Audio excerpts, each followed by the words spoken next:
Hi friends, good evening. Welcome to my channel. నేను ఈరోజు ఏం చేస్తున్నానంటే రాగి పిండితోని సర్వపిండి చేస్తున్నాను.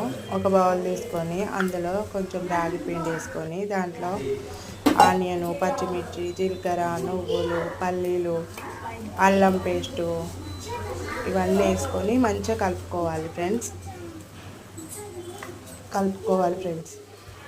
మంచిగా కలుపుకున్న తర్వాత ఒక దోశ పెంక తీసుకోవాలి. దోశ పెంక తీసుకొని దాని మీద సర్వపిండిలాగా ఇట్లా రొట్టెలాగా ప్రెస్ చేసుకోవాలి.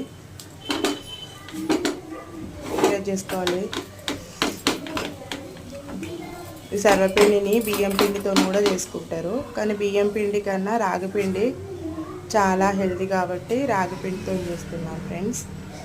చాలా బాగుంటుంది.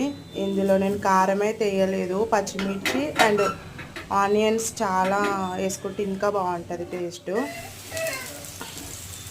ఇట్లా సర్వపిండి ఎత్తుకున్న తర్వాత ఇట్లా రంధ్రాలు చేసుకోవాలి. రంధ్రాలు చేసుకుంటే అది మంచిగా కాలుతుంది అన్నమాట. సర్వపిండి ఆ పాటు కొంచెం మాడినట్టుగా అనిపిస్తుంది కదా ఫ్రెండ్స్, కానీ అదే చాలా టేస్ట్ ఉంటుంది.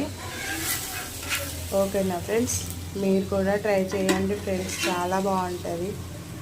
ఈవినింగ్ టైంలో టీ టైం స్నాక్గా చేసుకోవడానికి పిల్లలు ఎంతో ఇష్టంగా తింటారు friends. Bye friends, like, share. Bye friends.